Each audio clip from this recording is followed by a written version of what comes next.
I am sitting here with my sister circle. Yeah. One of my most important ones. And this is my sister, my only sister, Priscilla, and my mother, Lois, and my oldest daughter, Karis. And we're here because we're going to celebrate just for a few minutes the 2-year-old birthday of She's Still There. And I know, it's exciting. It's 2 years. Wow. And she's still here. She's still here. Yes. Barely. Sometimes by the end No, you're not. Yes. Okay. I am today, barely here. But that's okay. Yes. Well, to be honest, you have days like that, right? Yeah. So, but the good thing about having days where you're just kind of like, wow, okay, wait, am I still here? Is that when you have the benefit of women in your life who say, yes, you're still here. You're still here. Let me remind you of that. And what I wanted to do today is just to have my mom, my sister, and my daughter maybe share a She's Still There story, something from the last couple of years that maybe has made you go, you know what? Wait, am I here? Is this my life? Wow. And then what you've learned, maybe what hope that you've gained, what encouragement you might be able to share to someone else who, despite all the things that they know and all the things that are good that they can see, those moments still come. They still come. So, Karis, I'll start with you.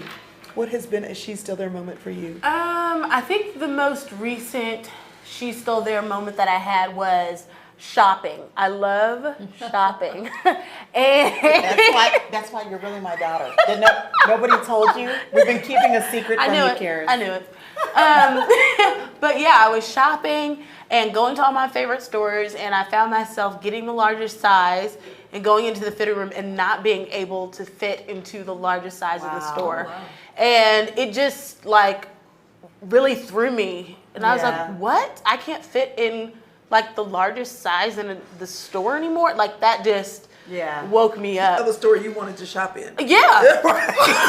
It's like, this is unacceptable. Like, what happened? How did I get to this point? And so that was like probably the biggest moment that I was like, okay, like I haven't just like gained a couple extra pounds. Like I can't fit not only into the clothes in my closet, but into the clothes in the store that are the biggest size. And so for me, like that really woke me up. And even from then it was like a journey of like, okay, now I know, like I was awake to that fact, but then I was like, okay, now what do I do? Like I was so far removed from doing the right thing that I was like, how do I even get back to that?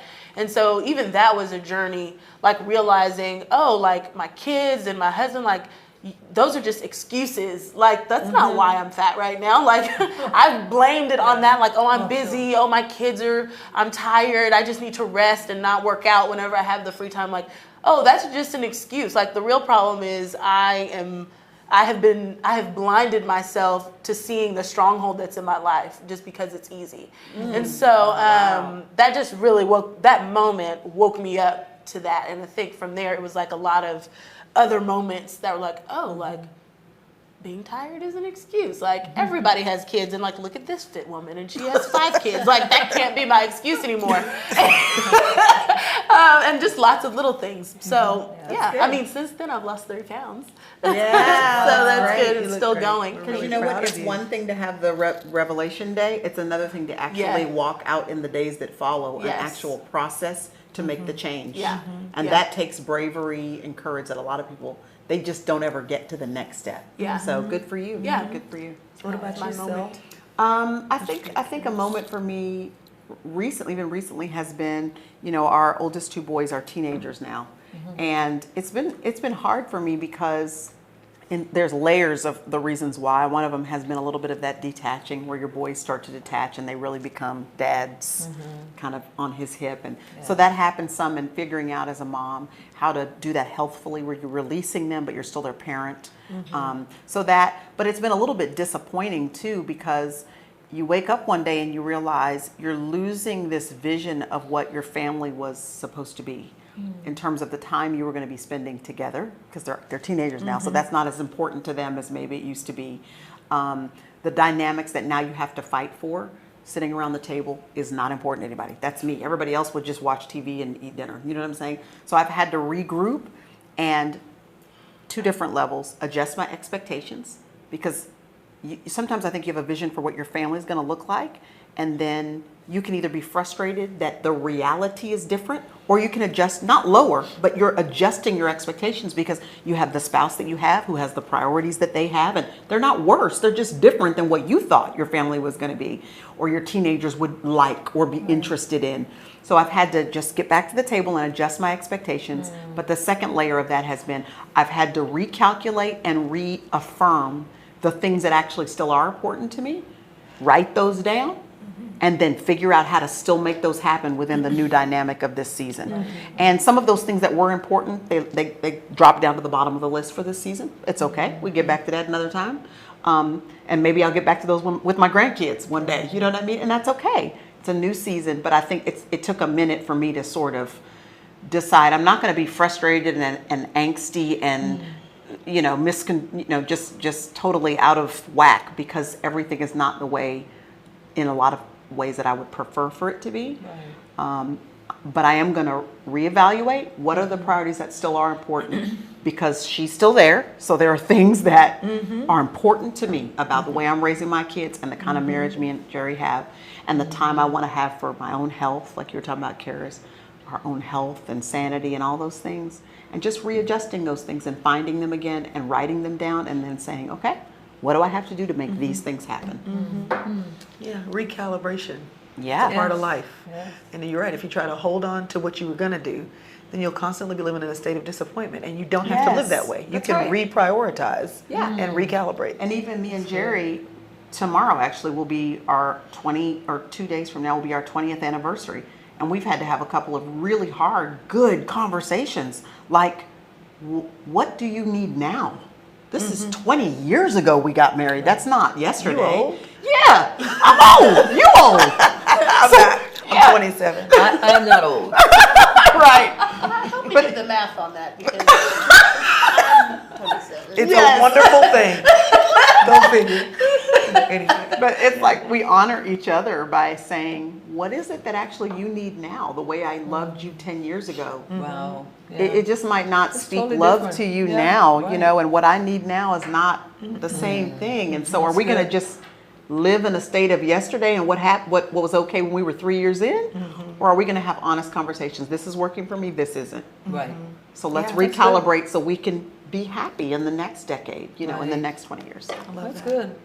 What about you, Mom? I think you said it, just a recalibration right now, a readjusting right now of my whole life because of my health challenge. Because I was pretty dependent. Yeah. I'm not having to depend, and which is beautiful though, depend on my children and granddaughter and husband for lifting a bag sometimes. And so that has been different for me, and I've had to do what you said. Summarize what Priscilla was saying, you summarized it so well, of having to just live in a new norm. And I have to literally talk to myself. You have people that want to help you, let them help you. Yeah. Because again, I was so independent. I also have to tell myself that this did not surprise the Lord. He knew it was coming. And the adjustments I'm having to make, He wants me to make. So every day when I get up, I have to talk to myself. Depending on how I feel. Some days I could do a lot more than other days, and the days that I can do a lot, I still have to tell myself, don't use all your energy Yeah, up don't today. overdo it, yeah. So I'm recalibrating my life. So not every day is good for me as relates to adjusting to that.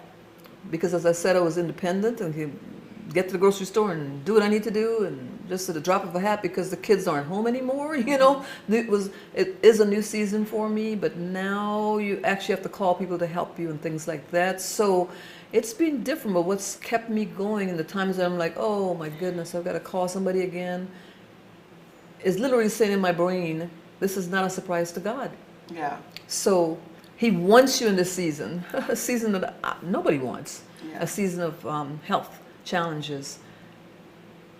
But there's some lessons He wants me to learn. Yeah. And like you said, am I going to miss the lessons and stay in yesteryear? Yeah. Or am I going to adjust to the lessons? So this season could be over real quick. My husband talks about tests in your life.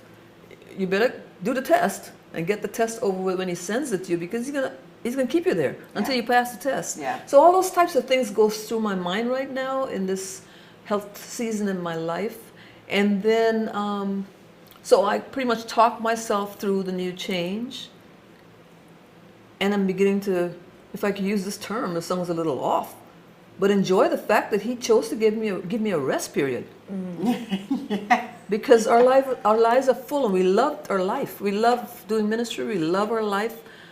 Traveling. Somebody just asked, how do you all do all this stuff? We just do it because we're called and we're driven, and it's our purpose, and this is what God's called us. So we just keep going and going and traveling and traveling. And so every now and then I sit down in my chair, you guys call it, and say, Wow. take a deep breath. Sitting down. He wants you to rest. This is not the way I would have chosen to tell the Lord to take me through the season of resting, but this is what he did. And then a lot of scriptures help me. So if you don't mind me just reading James 1:3, be assured that the testing of your faith through experience produces endurance, leading to spiritual maturity and inner peace. So literally, I have to repeat scriptures. I literally have to look in the mirror and talk to myself, if even it's through tears, that this did not slip through his fingers. It purposely came through his fingers, and I don't want to miss the lessons. Right. Although it's not where I want to be. Yeah.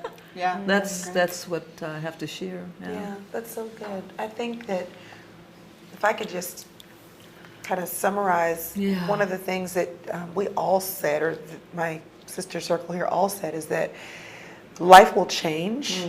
And if you end up in a moment that feels like that feels like am I still here? Is this the way it was supposed to go?